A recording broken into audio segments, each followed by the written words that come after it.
El Pomar is excellence, stewardship, and results. El Pomar Foundation is passionate. All you have to do is look around Colorado to see the wonderful things that have been built by the Pomar Foundation. The legacy that El Pomar's had on the state of Colorado is truly unique.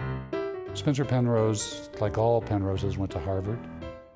He happened to graduate last in his class. He had no interest in staying in Philadelphia, being part of the family tradition, and he started to work his way out west. From what we understand, his father gave him $2,000 and said, spend it and then you'll come back. Well, about the time he ran out of money, he was visiting with his brother Dick Penrose, and this is about 1891.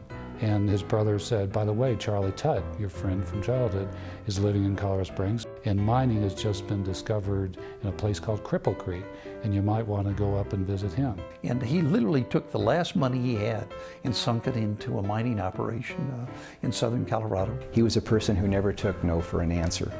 He knew where he wanted to go, he knew what he wanted to accomplish, and he would always find a way to get there. At one point into the 20s and 30s, Spencer Penrose not only owned the Broadmoor Hotel, the Antlers Hotel, he owned the Cog Railway, the road up Pikes Peak, he owned the Gray Line Tours, he owned the taxi cab company. He pretty much was the primary promoter of Colorado Springs. He'd bring his friends in from the East Coast to show them the wonder and beauty of the Rocky Mountains. Julie and Spencer got married in 1906 in London, England. The interest in philanthropy came from Julie more than from Spencer. And if you look at the early grant recipients from Central City to Colorado College, the Boys and Girls Club, the YMCA, and the Cheyenne Mountain Zoo, most of them were activities that Julie was very much interested in. The story goes, she used to actually go to the Boys Club and meet with the boys and to give them quarters and money. In 1937, when Spencer Penrose started El Pomar Foundation, he really had a vision for helping the people of the state of Colorado. It started off with approximately $10 million.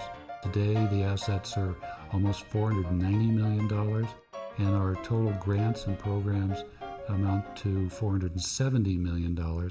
So the total impact on the state of Colorado is approaching $1 billion. The legacy is trying to make a difference in the lives of the people of the state of Colorado, with an emphasis on economic development, followed by human service, healthcare, education, and the arts. It's a different society we have today. So in a way, we're addressing the needs they saw, but we have to figure out how to address them in the 21st century. We have a very lengthy mission statement, but I like Mr. Penrose's statement. Help the people of Colorado. It's real simple. It's very straightforward. El Pomar Foundation is strategic. You can give money away, or you can give money away to organizations that produce outcomes that are measurable and change lives and communities.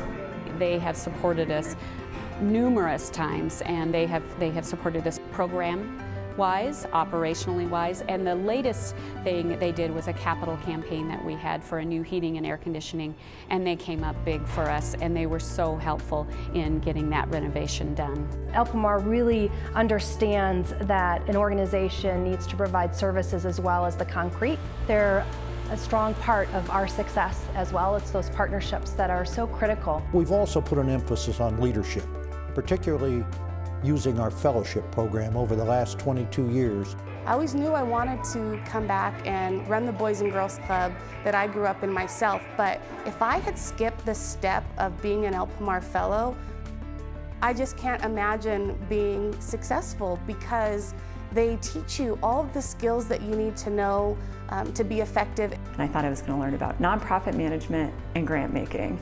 And what I didn't realize was that I was going to learn a whole lot more and grow in ways that I really can't even imagine. The other niche that I think is really important, that really is unique to El Pomar, is that they really work hard to educate and train nonprofits.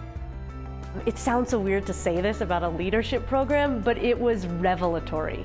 It was 4 days where I had the luxury to spend with 19 other nonprofit leaders and really look hard at myself and how I lead and what my style is and what I need to become a better leader. And I think we can truly say that we reach all four corners of this very big state, and we reach a diverse group of people and organizations.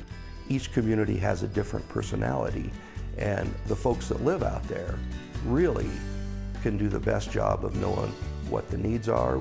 I hope that we will be as creative and innovative into the future as we have been over our last 75 years of service. Their commitment to honoring the legacy of Spencer and Julie Penrose is truly amazing.